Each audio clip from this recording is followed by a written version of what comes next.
Good morning students. आज हम plus two कक्षा का दूसरी पुस्तक भारत लोग और अर्थव्यवस्था का तीसरा लेसन का सेकंड लेक्चर शुरू करते हैं। मानव विकास के बारे में हमने फर्स्ट लेक्चर में बारे में पढ़ा कि मानव विकास क्या है, मानव विकास की परिभाषा क्या है, मानव विकास की धारणाएं क्या है, मानव विकास के सूचकांक क्या है। यहाँ भारत में मानव विकास सूचकांक उपयुक्त महत्वपूर्ण सूचकों की पृष्ठभूमि में योजना आयोग ने राज्य और केंद्र शासित प्रदेशों को विश्लेषण की इकाई मानते हुए मानव विकास सूचकांक का परिकलन किया है। भारत को मध्यम मानव विकास दर्शाने वाले देशों में रखा गया है। विश्व के 188 देशों में इसका 131वां स्थान है। भारत के विभिन्न राज्यों में तालिका 3.4 में 0.790 संयुक्त सूचकांक मूल्य के साथ केरल कोटि क्रम में सबसे ऊपर है। इसके बाद दिल्ली, हिमाचल प्रदेश, गोवा, पंजाब आते हैं।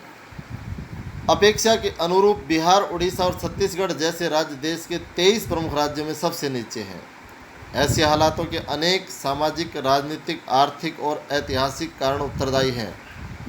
केरल के मानव विकास सूचकांक का उच्चतम मूल्य इसके द्वारा 100% के आसपास साक्षरता दर को प्राप्त करने के लिए किए गए प्रभावी कार्यशीलता के कारण है। एक अलग दृष्टि में बिहार, मध्य प्रदेश, उड़ीसा, असम और उत्तर प्रदेश जैसे निम्न साक्षरता वाले राज्य हैं। उच्चतर कुल साक्षरता दर्शाने वाले राज्यों में पुरुष और स्त्री साक्षरता के बीच कम अंतर पाया गया है। शैक्षिक उपलब्धियों के अतिरिक्त आर्थिक विकास भी मानव विकास सूचकांक पर सार्थक प्रभाव डालता है। आर्थिक दृष्टि से विकसित महाराष्ट्र, तमिलनाडु और पंजाब एवं हरियाणा जैसे राज्यों के मानव विकास सूचकांक का मूल्य असम, बिहार, मध्य प्रदेश इत्यादि राज्यों की तुलना में ऊंचा है। उपनिवेश काल में विकसित प्रादेशिक विकृतियां और सामाजिक विषमताएं अब भी भारत की अर्थव्यवस्था, राजतंत्र और समाज में महत्वपूर्ण भूमिका निभा रही है। सामाजिक वितरण न्याय के अपने मुख्य ध्येय के साथ भारत सरकार ने नियोजित विकास के माध्यम से संतुलित विकास के सस्थितीकरण के लिए सम्मिलित प्रयास किए हैं। इसने अधिकांश क्षेत्रों में महत्वपूर्ण उपलब्धियां प्राप्त की है, किंतु ये वांछित स्तर से अभी भी बहुत नीचे है। जनसंख्या, पर्यावरण और विकास, देखिए इन तीनों का विकास के साथ क्या संबंध है। विकास सामान्य रूप से और मानव विकास विशेष रूप से सामाजिक विज्ञानों में प्रयुक्त होने वाली एक जटिल संकल्पना है। ये जटिल है क्योंकि युगों से यही सोचा जा रहा है कि विकास एक मूलभूत संकल्पना है और यदि एक बार इसे प्राप्त कर लिया गया तो यह समाज की सभी सामाजिक, सांस्कृतिक और पर्यावरणीय समस्याओं का निदान हो जाएगा। यद्यपि विकास ने मानव जीवन की गुणवत्ता में अनेक प्रकार से महत्वपूर्ण सुधार किया है, किंतु प्रादेशिक विषमताएं, सामाजिक असमानताएं और भेदभाव, वंचना, लोगों में विस्थापन, मानव अधिकारों पर आघात और मानवीय मूल्यों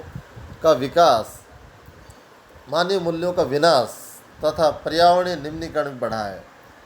संबंध मुद्दों की गंभीरता और संवेदनशीलता को भांपते हुए संयुक्त राष्ट्र विकास कार्यक्रम ने अपनी 1993 की मानव विकास रिपोर्ट में विकास की अवधारणा में अभिभूत कुछ स्पष्ट पक्षपातों और पूर्वाग्रहों को संशोधित करने का प्रयत्न किया। लोगों की प्रतिभागिता और उनकी सुरक्षा 1993 की मानव विकास रिपोर्ट के प्रमुख मुद्दे थे। इसमें मानव विकास की न्यूनतम दशाओं के रूप में उत्तरोत्तर लोकतंत्रीकरण और लोगों के बढ़ते सशक्तिकरण पर बल दिया गया। रिपोर्ट ने शांति और मानव विकास लाने में नागरिक समाजों की बहुत बड़ी सकारात्मक भूमिका को भी स्वीकार किया। नागरिक समाजों को विकसित देशों द्वारा प्रतिरक्षा खर्चों में कटौती, सशस्त्र बलों के अप्रयोजन, प्रतिरक्षा में आधारभूत वस्तुओं और सेवाओं के उत्पादन की ओर संक्रमण और विशेष रूप से निशस्त्रीकरण और नाभिकीय युद्धास्त्रों की संख्या घटाने के लिए जनमत तैयार करने की दिशा में कार्य करना चाहिए। एक नाभिकीकृत विश्व में शांति और कल्याण दो प्रमुख वैश्विक चिंताएं हैं। इस उपागम के दूसरे छोर पर नवमाल्थसवादियों, पर्यावरणविदों और आमूलवादियों, पारिस्थितिकविदों द्वारा व्यक्त किए गए विचार, उनका विश्वास है कि एक प्रसन्नचित्त और शांत सामाजिक जीवन के लिए जनसंख्या और संसाधनों के बीच उचित संतुलन एक आवश्यक दशा है। इन विचारकों के अनुसार जनसंख्या और संसाधनों के बीच का अंतर 18वीं शताब्दी के बाद बढ़ा है। विगत 300 वर्षों में विश्व के संसाधनों में बहुत थोड़ी वृद्धि हुई है, जबकि मानव जनसंख्या में विपुल वृद्धि हुई है। विकास ने न केवल विश्व के सीमित संसाधनों के बहुविध प्रयोगों को बढ़ाने में योगदान दिया है, जबकि इन संस्थानों की मांग में अतिशय वृद्धि हुई है। इस प्रकार विकास की किसी भी क्रियाकलाप के समक्ष परम कार्य जनसंख्या और संसाधनों के बीच समता बनाए रखना है। सर रॉबर्ट माल्थस मानव जनसंख्या की तुलना में संसाधनों के अभाव के विषय में चिंता व्यक्त करने वाले पहले विद्वान थे। प्रत्यक्ष रूप से विचार तर्कसंगत और विश्वासप्रद लगता है कि परंतु यदि विवेचनात्मक ढंग से देखा जाए तो इसमें कुछ अंतर्निहित दोष है। जैसे कि संसाधन एक तटस्थ वर्ग नहीं है। संसाधनों की उपलब्धता का होना इतना महत्वपूर्ण नहीं है जितना कि उनका सामाजिक वितरण। संसाधन हर जगह असमान रूप से वितरित हैं। समृद्ध देशों और लोगों की संसाधनों के विशाल भंडार तक पहुँच है, जबकि निर्धनों के संसाधन सिकुड़ते जा रहे हैं। इसके अतिरिक्त शक्तिशाली लोगों द्वारा अधिक से अधिक संसाधनों पर नियंत्रण करने के लिए किए गए अनंत प्रयत्नों और उनका अपनी असाधारण विशेषता को प्रदर्शित करने के लिए प्रयोग करना ही जनसंख्या, संसाधनों और विकास के बीच संघर्ष और अंतर विरोधों का प्रमुख कारण है।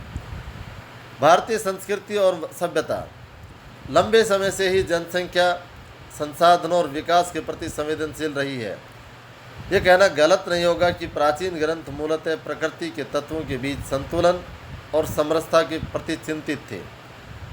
महात्मा गांधी ने अभिनव समय में दोनों के बीच संतुलन और समरसता के प्रबल को प्रेक्षित किया। गांधी जी हो रहे विकास, विशेष रूप से इसमें जिस प्रकार औद्योगिकरण द्वारा नैतिकता, आध्यात्मिकता, स्वावलंबन, अहिंसा और पारस्परिक सहयोग और पर्यावरण के ह्रास का संस्थाकीकरण किया गया के प्रति आशंकित थे। उनके विचार में व्यक्तिगत मितव्यता राष्ट्र के जीवन में उच्चतर लक्ष्य प्राप्त करने की कुंजी है। उनके विचार क्लब ऑफ रोम की report limits to growth 1972, Schumacher की पुस्तक small is beautiful 1974, Brundtland Commission की रिपोर्ट आवर कॉमन फ्यूचर 1987 और अंत में Agenda 21 report of the Rio de Janeiro conference 1993 में भी प्रतिध्वनित हुए। तो इस प्रकार हमने देखा कि मानव विकास किस प्रकार से उसका जनसंख्या के साथ संबंध है, संसाधनों के साथ संबंध है, और विद्वानों के विचार भी हमने देखे यहाँ पर। तो मानव विकास के साथ साथ हमने देखा कि विकास के साथ साथ यहाँ पर पर्यावरण पर भी दुष्प्रभाव पड़ा है, और जनसंख्या अधिक होने के कारण जो हमारे संसाधन हैं वो सीमित संसाधन के होने के कारण उनका बंटवारा भी ठीक तरीके से नहीं हो पाया। तो विकास का मतलब है कि सब लोगों में समान संसाधनों का बंटवारा होना और सब लोगों का विकास होना। इस प्रकार से इसके नीचे कुछ क्वेश्चन दिए हुए हैं, ये आपने टेक्स्ट बुक में से करने अपने जो अभ्यास के क्वेश्चन है। Thank you.